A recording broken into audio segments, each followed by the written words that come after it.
Wish you were one of those influencers with raving fans who binge on your every word, consume all your content, buy everything you have to sell, and demand even more? Then stay tuned while Authority Magazine columnist and BuzzFeed contributor Tracy Hazzard shares strategies, tips, and tactics from top videocasters, podcasters, authors, and social influencers on creating that bingeable factor. Now, let's join Tracy as she explores how to rise above all the digital noise with the binge factor.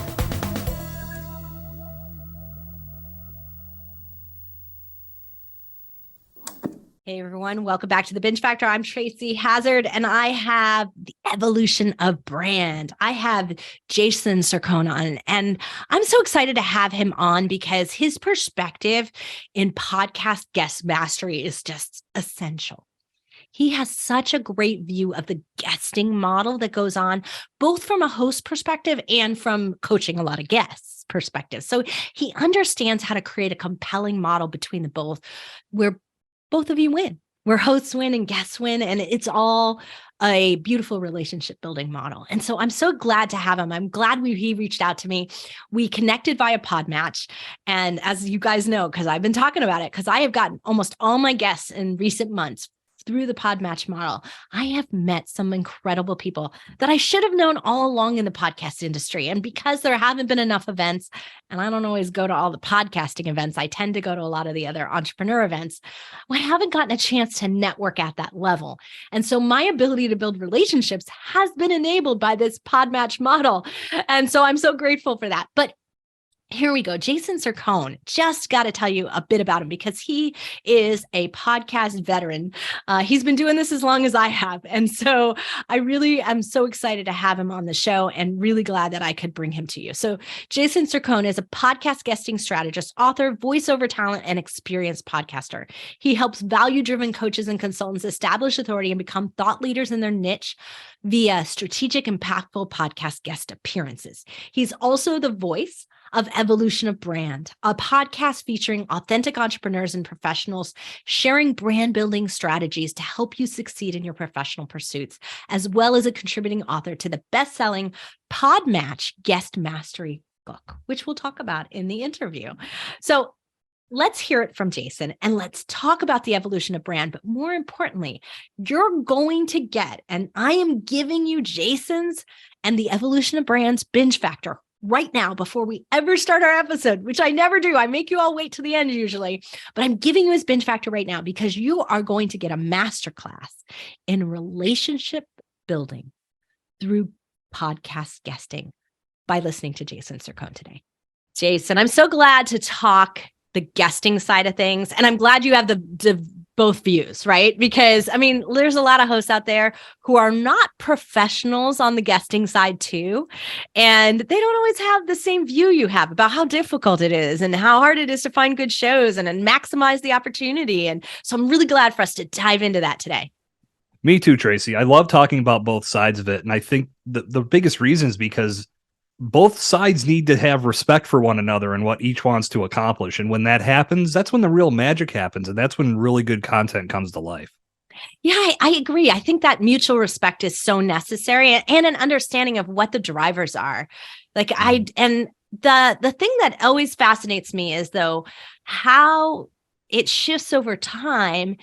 And I want to talk with you about that as they're starting. So when you were starting your show, and when you were starting out guesting, like they're two different stages than where you are right now as this mature podcaster who's been doing this a while, got over 100 episodes, and you probably guested on at least 50, I'm sure by now, right? Yeah. Well, I mean, the show that I do now, Evolution of Brand, that's maybe my fifth podcast in the lifespan of my podcasting career.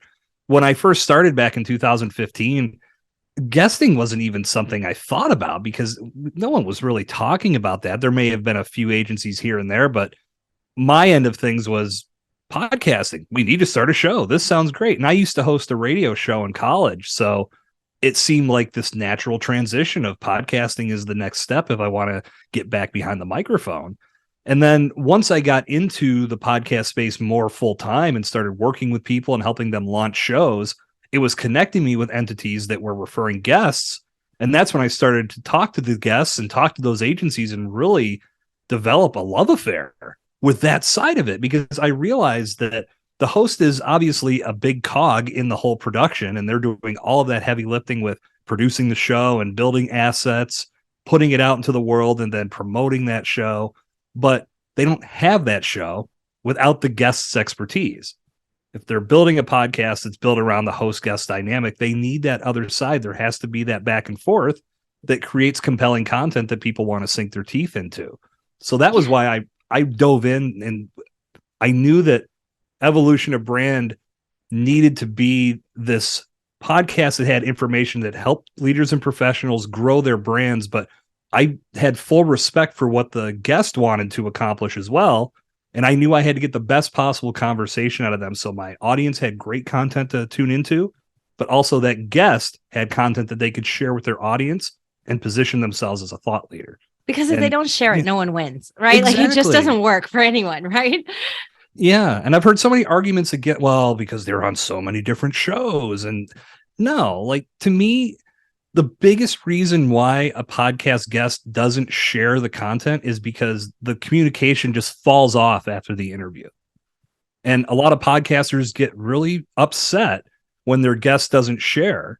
And I get it. As a podcaster, I can understand that. But I usually ask, what was your communication with that person after the interview ended? Because more than likely, there was a month to 3 month gap from when that content got recorded to when it got released. If you don't talk to that person at all, guess what? They have a life outside of your podcast. They're doing other interviews. They're running their business. They're building their brand in a number of different ways. So if you just let it slide and then they don't share, some of that's on you. Right. You have to have these conversations. I'm not saying you drop everything, but podcasting is all about building relationships. So what do you think podcasters should do better? Like, what do you see like is works and what doesn't work? Well, like I said, ghosting a person after the interview is over from both sides, that doesn't work. But I think coming at this from both sides, you have to treat it as a high-level networking experience. You're getting an opportunity to build a relationship with somebody that is like-minded and may have connections to a lot of other people that can help you in your plight.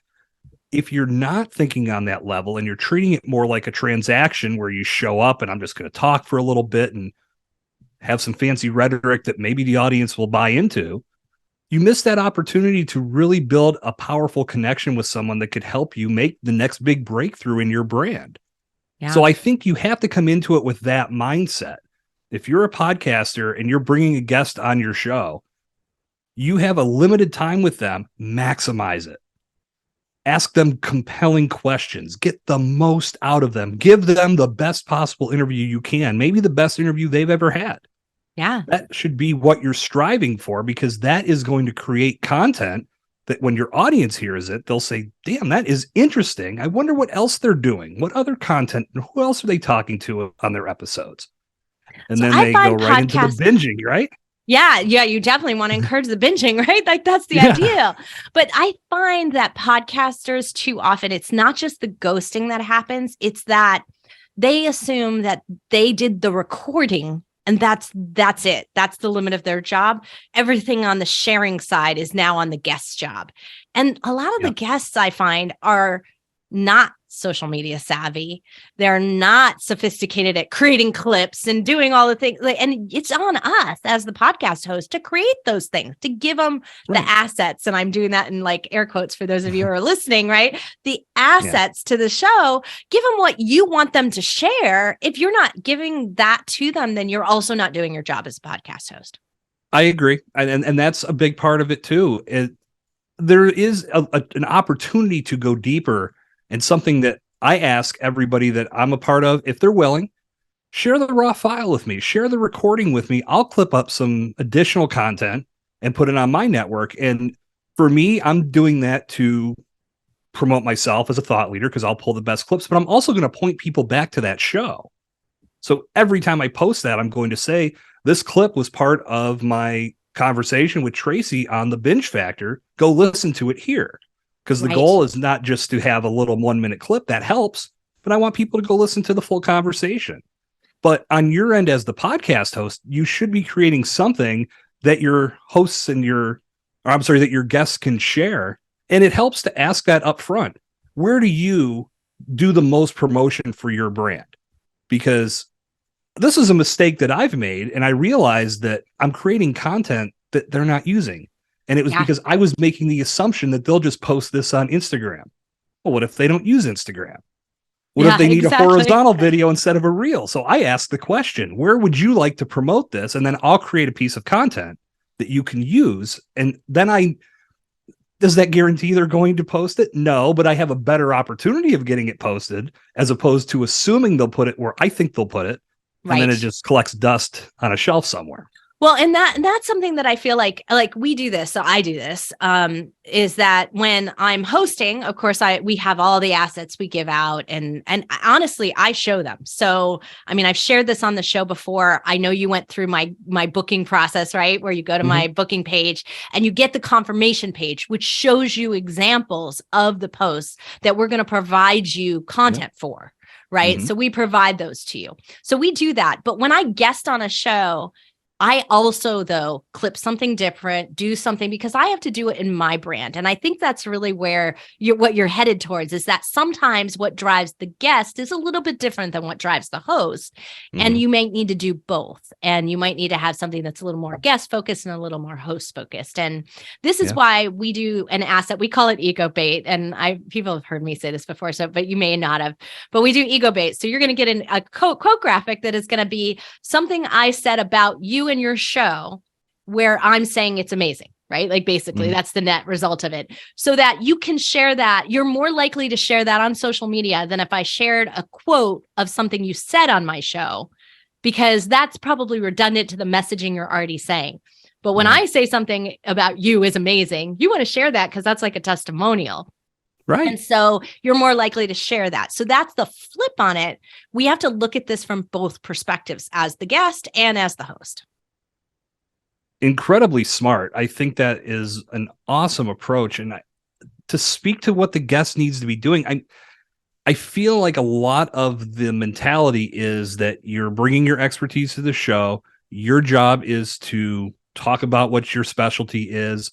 Hopefully you're doing it from a value standpoint and not trying to go into sales mode the whole time, because that's a major turnoff. And a lot of people, if the show even were to go live, someone may listen to that saying, well, this is just an infomercial, I don't want to be part of this. And then they turn it off and they may never come back. So doing it from that standpoint of value and bringing it to the microphone in that capacity will serve you and the podcaster better. But from the guest standpoint, if you're just doing that and then ending it, you're costing yourself opportunities, because this is content that's designed to showcase what you are specializing in, what you're passionate about, and it can be used to show your audience that they've put trust in the right resource. Right. And the only way that they may find some of these podcasts is if you share it and you say, I had the opportunity to have a phenomenal conversation with Tracy on the Binge Factor. We talked about X, Y, and Z. And I feel like this speaks so much to what I'm always telling you guys. Go listen to that podcast. And that's a little on the nose. But the point is, when you put that in front of your audience, it gives them more reassurance that they've put their investment in the right person and they know they're going to continue to get value from you. Right. And like, here's the thing, like all of you listening out there, I invited Jason on the show because I wanted his brain. I wanted to hear what he had to say. So if I want to hear it, I know you're going to want to hear it. That's my job as a host, right? Is that what he's talking about, this high level networking, means that I want to hear this. If I'm bored to tears, it's the same messaging again and again, then your listeners are. That's not serving anyone well. Absolutely right. And this is why we have so many people quit their podcast, right? Because they're bored to tears, right? And we can't have, what a shame. It's like, it drives me crazy. It's like you go on a show and then as a guest, and then all of a sudden they're gone again. You're like, no, it drives me absolutely crazy. I'm like, it was a good show. You guys should have stuck it out. What was wrong with you? Yeah. And that's the thing. I mean, and this is my personal view on this. I'm looking at the pure creation and production standpoint as we're into 2023 now. There's so many people that are jumping on the bandwagon. So as more podcasts come out, that degree of error, it keeps getting less and less. And it means that you can't just skip a few weeks and expect to maintain your audience. You have to remain consistent, because if your show is worked into somebody's life and every Thursday when they go to the gym, they listen to your podcast, and now they arrive at the gym and they go to download it and it's not there, or they go to pull up their podcast and they're subscribed and it didn't pop in, guess what? Well, Binge Factor's not there. I'm going to go listen to Evolution of Brand today. And now that's in the show. Rotation. And exactly. And as more shows come in that appeal to that person's consumption habits, if you're not there and you're not keeping them invested in your content, you lose them. And if you want growth and you want to maintain your visibility as a podcaster, you can't do that anymore. It's so hard that margin of error has shrunk to such a small degree. You have to be wary of that. Let's talk about this sort of idea of how you counsel your guesting clients, how you counsel them to choose good shows. Because I think sometimes it's hard to tell. You might hear a dynamic guest, a dynamic host, and they sound really great on the show, but then it's a horrible experience on the back end and you won't know until you do it, right? But is there anything that you do and teach them in reviewing shows and trying to decide where they should put their energy and guesting time? I have a process that I look at when I'm reviewing shows, but for me, I like to have a conversation to make sure that they're serious and make sure that this isn't some fly by night. We're going to see if a podcast floats and maybe we'll keep doing it if it does, but if it doesn't get X amount of time, because you can tell when you talk to somebody how bought in they are to creating a piece of content and then building on that content over time. Well, and I think that's especially happens with a new show. Like, I like to give new shows the benefit of the doubt. Me too. But I do like you say, you want to kind of find out how really invested in it are they? How bought into it are they? Are they going to be committed to doing enough shows to make it worth a while? But I think a new show, I don't know about your statistics on this, but our statistics say that the first 10 episodes of any given show will be the most listened to of all time. So if you said, I'm not going to go on a show until they hit a certain number of episodes, then you discount the opportunity to actually be one of the most listened to episodes. So, but Agreed. It is riskier, right? So you got to have a little more time on your hands. Agreed. And that's the thing, when it really comes down to it, what are you giving up? Maybe half an hour to an hour of your time. It's not, and I'm not saying that, you don't do a vetting process. You don't make sure that it aligns. But that to me is the biggest part. If you can find podcast content that is so in tune with your message, audience size doesn't matter. Right. And it does episode count and download numbers. Download numbers are always irrelevant, but the episode count. Vanity metrics. Oh yeah. I was gonna say we could go on a rant about that for hours, but my listeners have heard that from me, so I'd be happy for them to hear that from somebody else. Yeah, I've made that it's almost one of the pillars of my business is bitching about download metrics, but we'll leave that I'm for so another glad day. You said that, because I'm going to say right here before you go on is that any guest that asks me for my download numbers is immediately ruled out as a guest. I don't blame you. I don't even look at that information. That's how irrelevant it is to me. Yeah. And I always challenge new podcasters to not look at their metrics for the first 6 months, and they all look at me like I just sprouted a second head. 25 episodes, 6 months. Exactly my advice. You have to get better at this. Yeah. Download metrics will do nothing to make you better at this. If anything, they're going to make you upset. They're going to make you think you're not good at it. Yeah. Because you have to build your audience, and you build your audience through compelling content, and you have to get better at your craft to make that happen. It's a progression.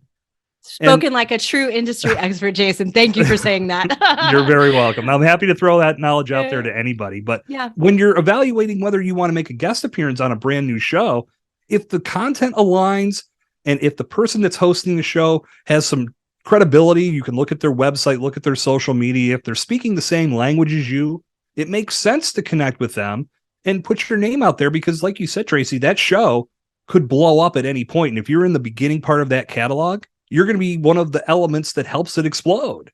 Maybe, just maybe, it's your episode that makes them explode. So no, you don't want to base it off of the fact, well, they don't have 50 episodes yet. It's not worth my time. It could be, because even the smallest audiences could be comprised of the people that you want to hear your message, but you won't know if you don't take that shot. And again, what are you giving up? half an hour to an hour of your time getting to geek out about things that you love.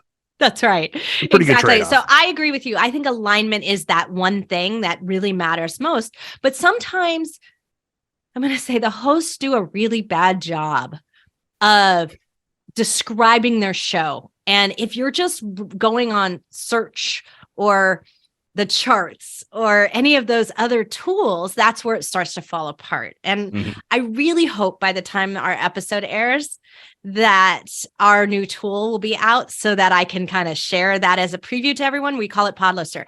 But the metrics that we went on there, I think are really aligned for what you're saying here. And that's what I want to dial into, because what we based our Podlister algorithm on is based on this idea of alignment and how you can find that better, where you see the indicators, don't have to listen, but you should listen. Like, so it'll build a better list for you.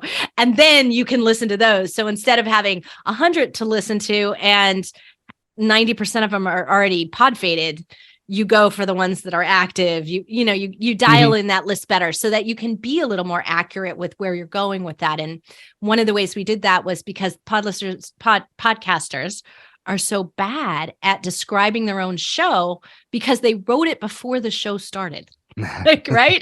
Yeah. We were just talking about that. Like, you write your description like before you start your show, so you don't really even know what it is. And then a lot of them don't go back and ever fix it. Right. So it didn't really accurately describe what the show has become. And so that's really where you can miss a great alignment of a show if you don't take the time as a guest to listen. So I love that you're advising them to check the alignment. That's the biggest part to me. If it's not aligned, it's a waste of time for everybody. And I'm old school. I know that there are a lot of AI tools, and it sounds like you guys are putting one together as well.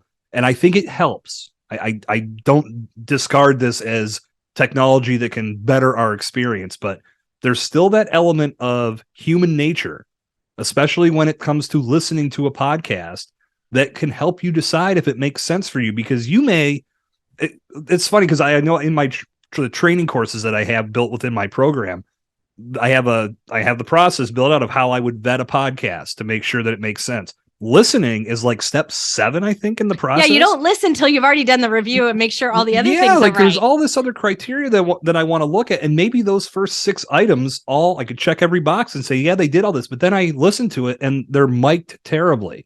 Yes. Or what they're talking about, like you said, Tracy, has nothing to do with the show description. Yeah. That doesn't align. So it has to check off all of those boxes.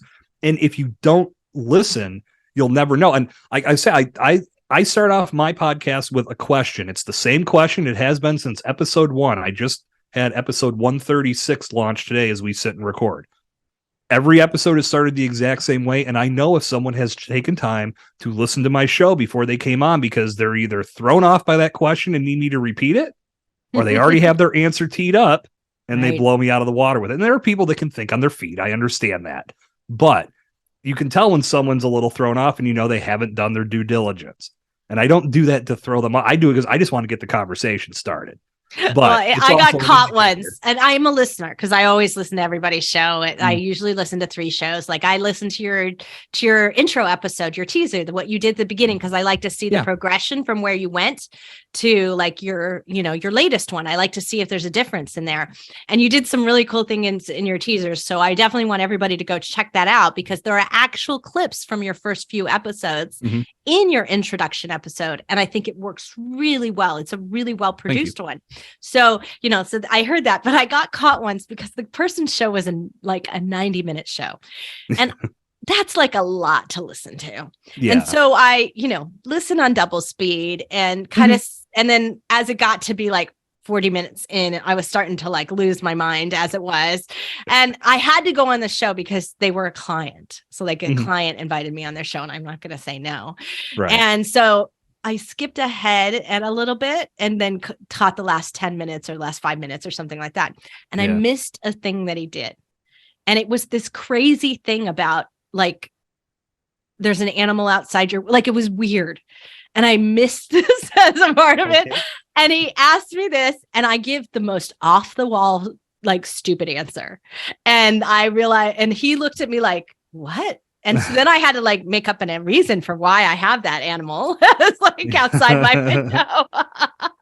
And so like, he was like, I mean, it was just the most uncomfortable experience ever. And so from that point forward, I was like, if I can't listen to the whole thing, then I can't be on their show. Yeah. That's a problem.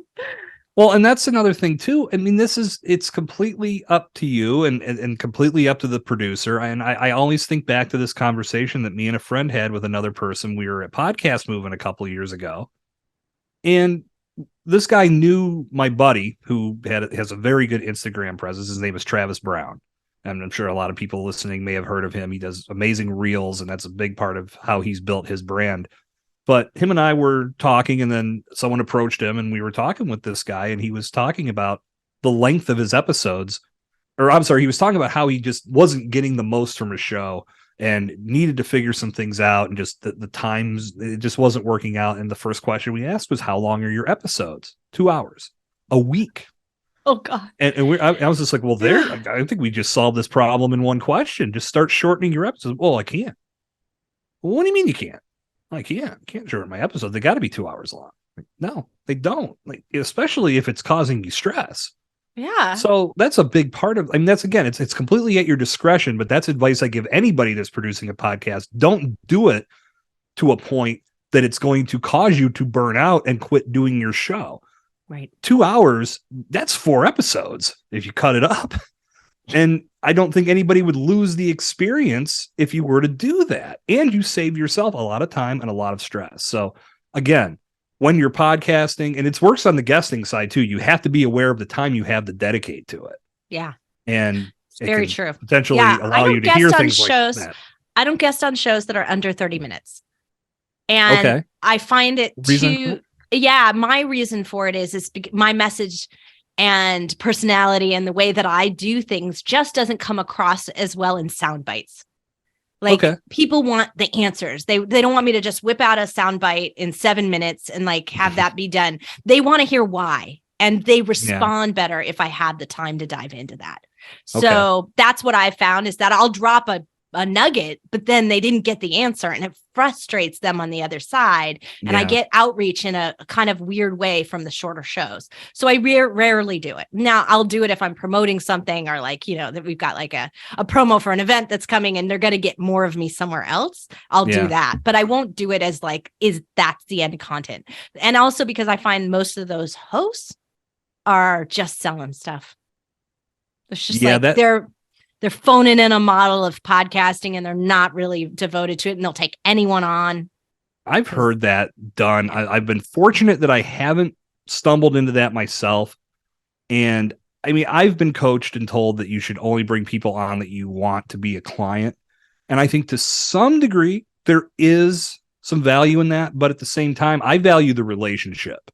Now, if this person could become a client for me, that's great. But they may know 5 people that would be perfect, and they could make an introduction for me. I don't want to discount that because a person just doesn't line up with the type of ideal client that I'd be looking for. So that's like I said, I mean, I've heard of people doing this straight. This is my sales pitch, and this is where I'm going to do to get somebody in front of me. I think it's a terrible approach. Yeah. Well, that's what I find. I find the ones that do the short ones are funneling, and that's why they don't, and so it's really a waste of my time. It's like the courtesy to get. It's like, I'm giving you 10 minutes, but just so I can talk to you and sell you. And and so that's why I kind of like, it got to be too many of those, being in that icky model, that I was like, enough, I'm done. But that's it. The more you guess, the more you know, right? Like the more you find out what's working. Well, yeah, I mean, and even with a strong vetting process, it doesn't mean that everything's going to go great. I mean, you can really tee up what you want to talk about and know how it's going to relate to that podcaster and to that audience, but maybe the chemistry just isn't there. Yeah. For me, I feel like those green room conversations that take place before the interview, that's a great indicator of how things are going to go, because if you instantly turn on the mics or turn on the screen and just start talking and everything is good, more than likely that it's going to go good from then on. Yeah, it's going to pour on in. That's going to pour into the actual conversation that we're recording. But some podcast hosts get so hung up on this bullet point list of questions that they have to ask. They forget the fact that they could just have a conversation, and no one else knows that these questions exist except them. So if they don't get asked, who cares? Have a good conversation, make it compelling. That's another no for me. Like, so if someone asks me for my list of questions as the host, I say no. And if some host asks me to give them a list of questions to ask me, then it's a no. Like I like, there's just a lack of professionalism on both sides if that happens. Yeah, I've only had one time that someone said, "Here, I want you to ask these questions," and it was after I'd already built the format. So I said, "No, this is already in the books." I mean, if I think of it, I might work this in, but I'm not going to go and reformat this. I've only had one person ask, could they see the questions I was planning on asking? I know that's a pretty common thing. I don't mind sharing those questions, but I also put my tag, like, listen, I was glad to share, but it doesn't mean we're going to get to all of this.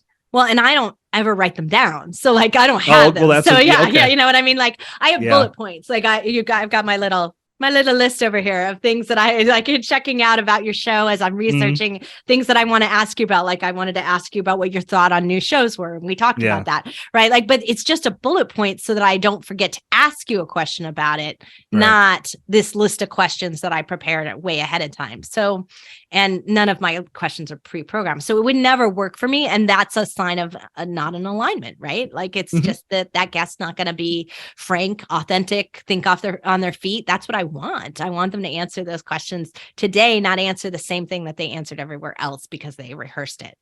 Yeah. And I think, what you're doing is it's a model that I feel more podcasters need to follow, because when it comes to growing an audience, you have to think, I always think on the level of a television show or a movie. What gets you invested in that type of content? Yeah. Typically, it's the characters, it's the story, it's what sucks you in, and then you get emotionally invested in that, and then you start telling others to go watch this movie, go watch this show. Podcasts are the same way. When people start listening to a podcast, they listen to that first episode, the conversation was good, and they'll say, what else are they doing? This one looks interesting. Oh, wow, that one was good too. Now all of a sudden they're in binge mode.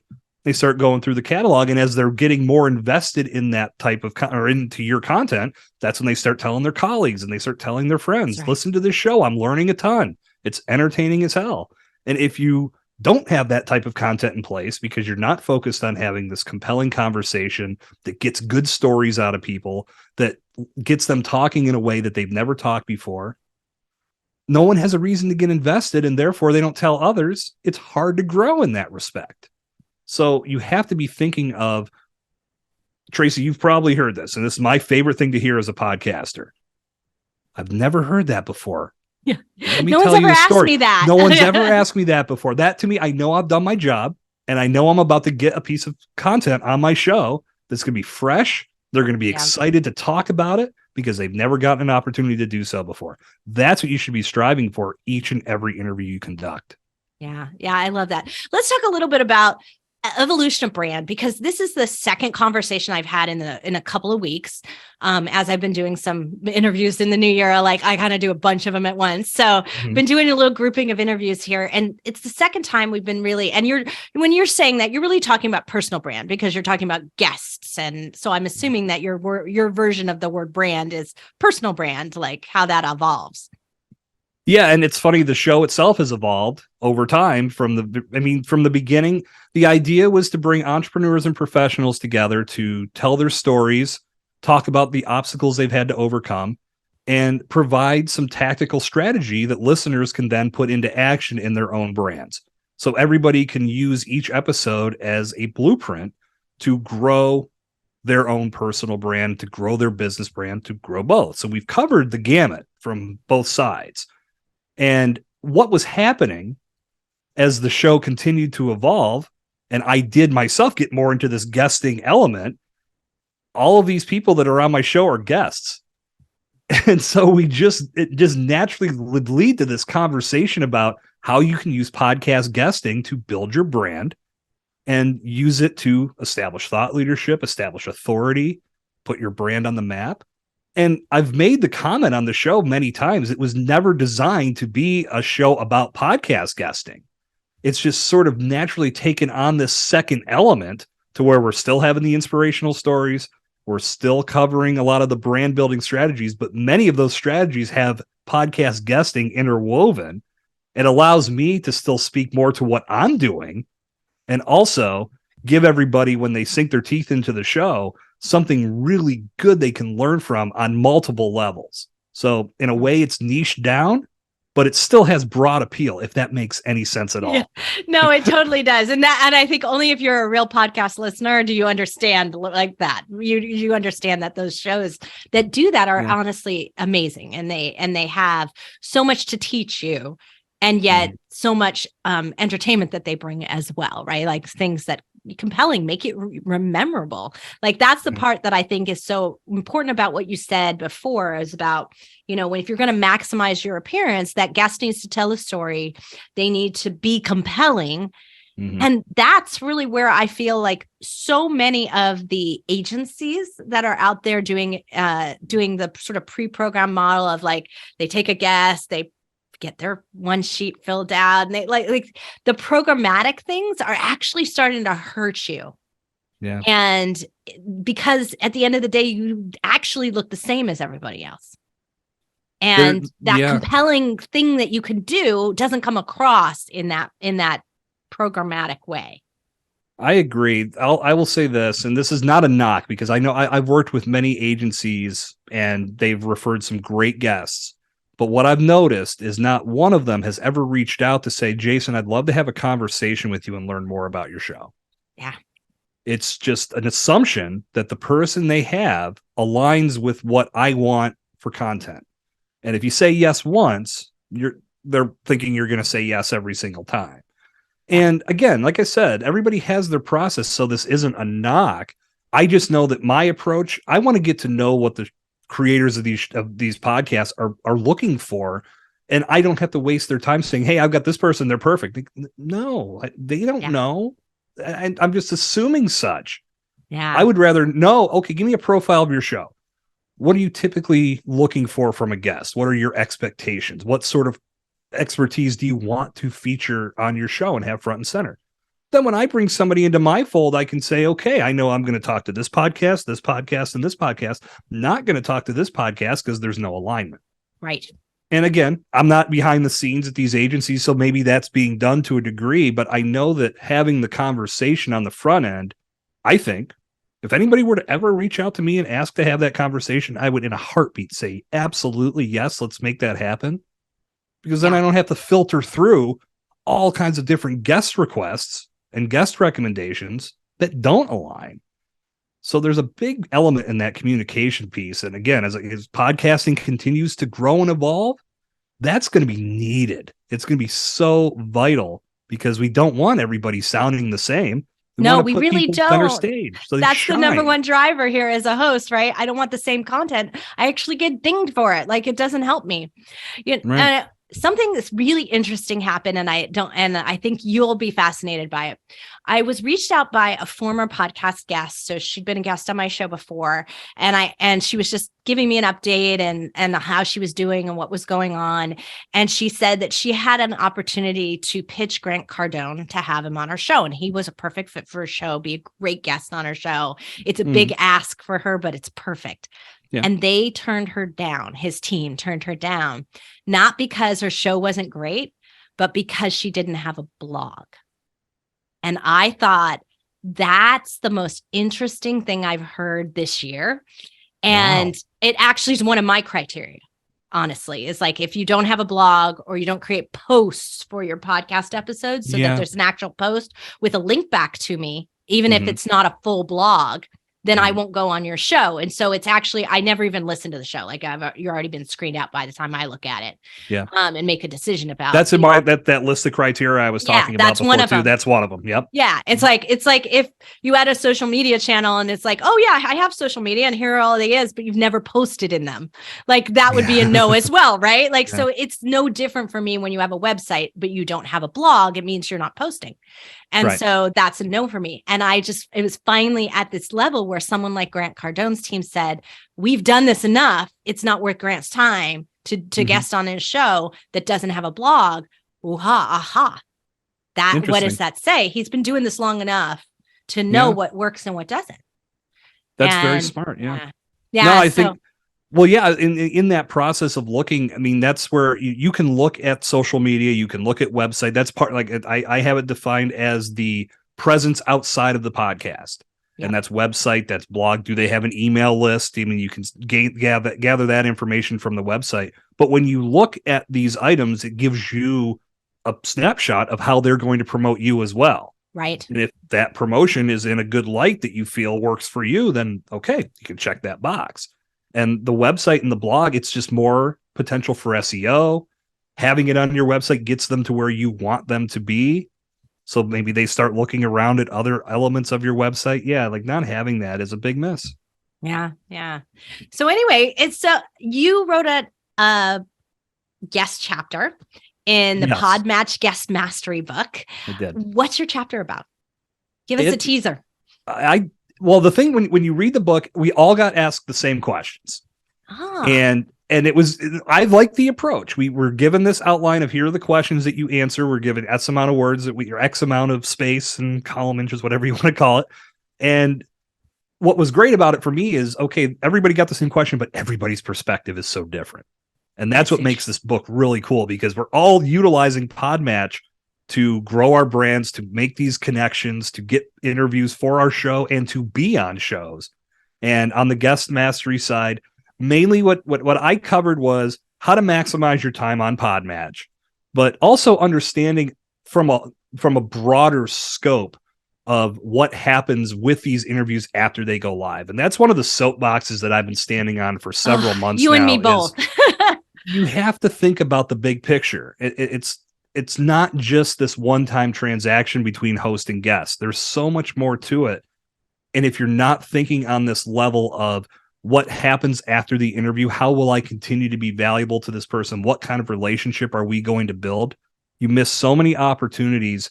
It's probably not going to be a strategy that works for you if you're not willing to commit that time, or bring in somebody like myself that focuses on those items so you can continue to build on that initial interview and get the most from it. So I did talk about that in my chapter as well. But yeah, highly recommend Podmatch Guest Mastery and the Host Mastery book too.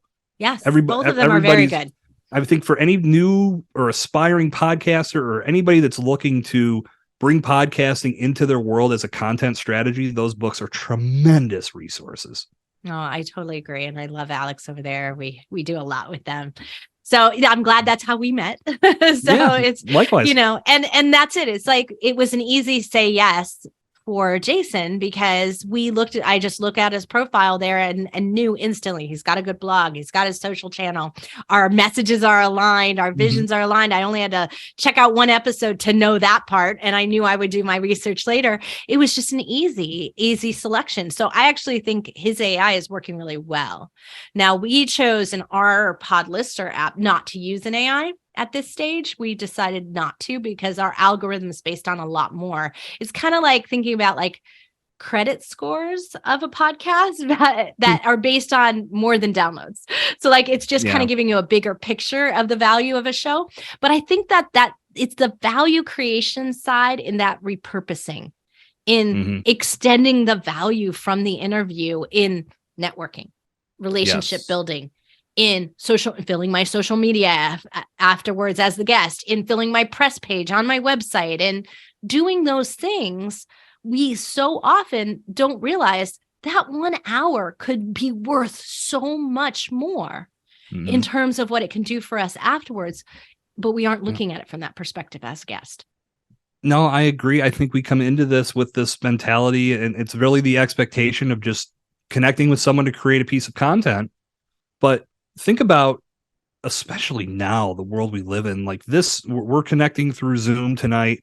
There are a number of different apps out there and platforms where you can connect virtually. And I know I before the pandemic, I was doing virtual recordings, and it wasn't really something that I didn't even think twice. I'm like, well, this is what I'll continue to do. But now this whole level of connection is so much more normalized. Job interviews are conducted this way. So many different partnerships and JV opportunities, you name it, everything comes together. And on most of it, many people, like I've worked with clients that I've never met in person. I think 99% of mine are like that. Yeah. And so now you have this ability to where this networking opportunity is what the world does now. And podcasts are the greatest introduction to that you could possibly ask for, because 99 times out of 100 doesn't cost you any money. Yeah. It's only going to cost you your time. You get to join somebody who feels as passionate about what you're passionate about, or as passionate as you are about whatever your area of expertise is. You get to geek out about it for a while. And at the end of the day, exactly. And at the end of the day, you not only have this great piece of content that the audience is going to get to listen to and hopefully learn something from, maybe gain some new perspectives, but you also have this beginning of a great relationship, and who knows where that can go as long as you continue to cultivate it. But if you don't have that mentality coming into the initial conversation, you cost yourself that opportunity. And I know we've all experienced it. It sucks. It's very short-sighted. Yeah. Before we go, the last question that I really wanted to ask you is I wanted to get your take on the idea that there are some people out there who've been pushing this from the beginning, and I've never been a fan of it, but there are, I think, some indicators. When do you tip over being a guest, deciding that it's time to be a host? Is there any indicators that someone's going to really move from guesting to hosting and it's the right choice for them? Is there any indicators that you found? Because you used to coach them the other way, where they were hosts and you were trying to get them to guest more. Yeah, that's such a hard question to answer, and I'll pull the line out. No one's ever asked me that before. I think it's at your discretion. And that's the thing. The general mindset of podcasting. And like I said, when I first started in 2015, the guest side wasn't even really a blip on the radar. And the initial podcast that I did, me and my buddy that did it, we didn't really even think about guests. It was him and I riffing. And then we did every now and then work a guest in here and there. But coming at it from the other side, when someone's fresh to this, if they're, podcasting, yes, this is a new thing, I need to get in on this. The first thought is, well, I need to start a show. Running a podcast is a lot of work. Spoiler alert. It's not just something where you pick up a microphone and turn it on and now you got a podcast. Like, no, there is preparation. You got to get the right equipment. You got to have the right recording environment. And then once you find a person to talk to, you've got to vet them and research and make sure you're lined up and you know what you're talking about. And then you've got to do all this back end work. It's a lot. And that's why I usually tell people, if you're wanting to find out if podcasting is the right platform for you to be on, start with guesting. Find shows that align with your mission and with your objectives. Start building a network, make guest appearances, tell your story, get more confident in telling that story, find your voice, and you may discover one of two things, one of two things is, one, you are loving being a guest and that's all you need because you have enhanced your network and made all these great connections. Or two, you want to continue to do that and also add your own show to the mix. So if you feel that this was enough to get your feet wet and get you excited, now you have this network of all of these people that you've connected with and you were a guest on their show. So you can say, hey, I'm starting a show now. Why don't you join me? You can take that step. But many people discover this is enough. Being a guest is enough. I don't need all that heavy lifting. All that heavy lifting, exactly. Well, and I think the sort of lo and behold, when you've got your own show and you go, woohoo, this is really great for me and it is working. You've got this amazing network of people you had to invite back on as guests, and you find out that podcast swapping is actually easier and you don't have to work that hard. You can keep guesting. Yeah, absolutely right. And that's, again, I don't think the level of work that goes into the creation of a good podcast, one that's consistent, one that is there each and every week with fresh content for their audience, is fully appreciated. Yeah. I feel I will use this platform to say anybody that's listening to a podcast or is a guest on a podcast needs to understand how much work goes into creating that episode. And when you have a bigger understanding of this whole process, it'll help you appreciate a lot more what's going on, but will also tell the story whether it makes sense for you to do it yourself. Because it is a big undertaking. And we talked about pod fade before. So many people walk away, and I think one of the bigger reasons is because it looks sexy. Having a podcast is fantastic until you have to do the work. Yes. And then you get like 7 or 8 episodes in. It's like, oh my God, no one's listening to this and I'm putting so much effort into it. To hell with this, I'm done. And again, if you're staring at your metrics at that point, it's too early and you haven't gotten good at it yet either. So you haven't even discovered if you could be good. So you have to have the right mindset. And I think that mindset can be crafted and cultivated as a guest first. Well, Jason, I'm so glad you are part of our podcast ecosystem and this community, and you are prepping some great guest thought leaders out there, because we need more great guests on podcasts to keep that compelling content flowing. So thank you for coaching them and bringing your perspective to the podcasting world. I appreciate that, Tracy. It's a pleasure. I live and breathe podcasting, and not only helping people become thought leaders because I know it helps them, but I want the podcast ecosystem to be a better place and continue to evolve itself, so more people fall into this and absolutely fall in love with it like I did. I told you it was going to be a podcast mastery, podcast masterclass in guesting, right? I mean, Jason has such a good perspective on this. And I love that he started out that model of just podcasting and getting his feet wet and getting to know what this podcasting was about. Because when he got the aha of how great guesting is and how great it could work, he knew how to take advantage of it. He already knew what he needed to do on his end as a host. He already knew what he needed to do on his end as a guest to make that work better. And so that's why I think his dual perspective is really advising his clients and serving them so well. So I'm really glad he could come on and kind of give that perspective. And there's so much in that relationship building model that I think I hear again and again from podcast hosts that do wrong. You do wrong by your guests very often, hosts out there. And I really hope you're listening to me if you're new or thinking about how you're going to shift your show. Being really aware of how great the guesting model can work for you, instead of soaking it for everything it's worth, think about how you can make it a win-win. That's what Jason is teaching the guest side of it. And we as hosts need to embrace as well. If we can make the guesting win-win. Look, I could look at Jason, I could look at a lot of people I've had on my show and say, he's selling a competitive tool. This is not a win-win for me, and ban everyone who might be selling something similar. I don't do that, because I think if we all collaborate together and our brain share together, our mind share on this, we're going to all tap into building a better ecosystem in the podcasting market. That is going to serve my business, his business, all of you really well, right?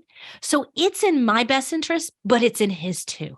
That's where we talk about a win-win, right? And then everyone I've talked to, like, this is what I really love. Look, Alex Sanfilippo, I've had him on the show a couple of times.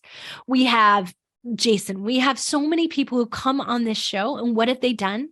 Shared generously. They share their knowledge. They share their viewpoint on the marketplace.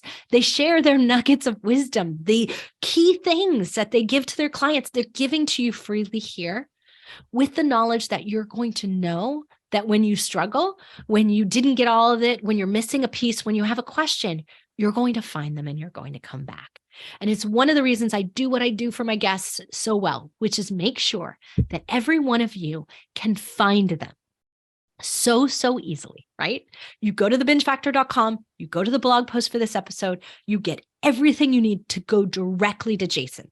You don't go through one of my landing pages. You don't go through one of my fancy affiliate links. There's none of that there. There is get direct to Jason. Find out all about what he's teaching you. Go to his podcast, Evolution of Brand, right? I'm giving you those two direct paths to him, because if he's right for you, if he's what you need, then please go get that.